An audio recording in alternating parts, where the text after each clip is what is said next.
नहीं प्यार शादी होखता हमार सुन हम के भुला जा फोन कर जनिया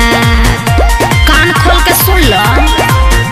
अब करब नहीं प्यार शादी होखता हमार सुन हम के भुला जा फोन कर जनिया चलत रहिया में ऐसे न टोका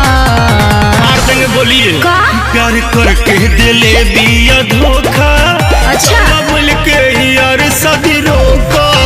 माल हमर दिले बिया धोखा चलो मिल के यार शादी रोका अरे रोक ना रे डाउन डाउन कर लाओ रे तोरा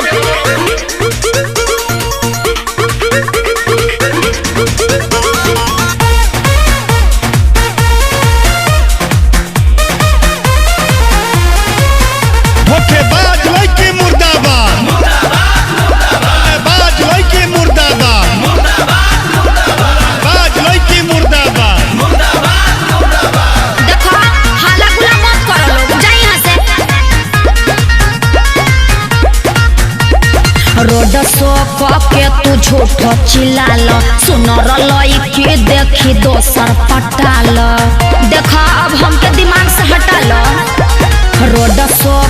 के तू झूठो चिल्लाल सुनर लईकी देखी दोसर पटाल होखी पान चाहत आज तुहरे घरे मुखिया बोला पगला गइल बारो शादी करब तोह से भले कुछ होई आई हो दादा केहू के जुटाल गुस्सा हो के जन खून जने घोटा चुप प्यार करके दिले बिया धोखा चलो मिल के यार शादी रोका हमर दिले बिया धोखा चलो मिल के अरे चल शादी करे नहीं खे लव हर वो जो धोखा देगी ना मेरी ना उसकी होगी ना मेरी ना उसकी होगी इज्जत के सत्यानाश करके रख ले बारो लोग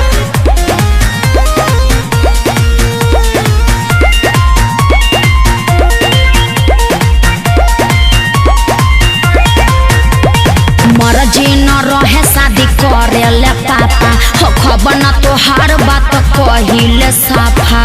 देख जल लिखल बा होई के न रही हमार मर्जी न रहे शादी करे ले पापा अब हो खबर न तोहार बात कहिले साफा छोटन मनीष जिदरा केस के बाद पगला सबक सिखाई का करबो प्यार में धोखा दी हल महंगा पड़ी का आज हम बात मारो में से उठा लेंगे जाना ये तना बेकाबू जनी हो अरे गाँव घर अरे करके दिले बिया धोखा चलो मिल के यार शादी रोका हमर मलबे दिले बिया धोखा चलो मिल के यार शादी इज्जत के बात बारे भाड़ों में ना जाए के चाहिए देखा तो हम मर जाएगा ये दादा हो कैसे रहो अरे ऐसे मत कहो प्रेमी जब पगलाएगा प्रेमी जब पगलाएगा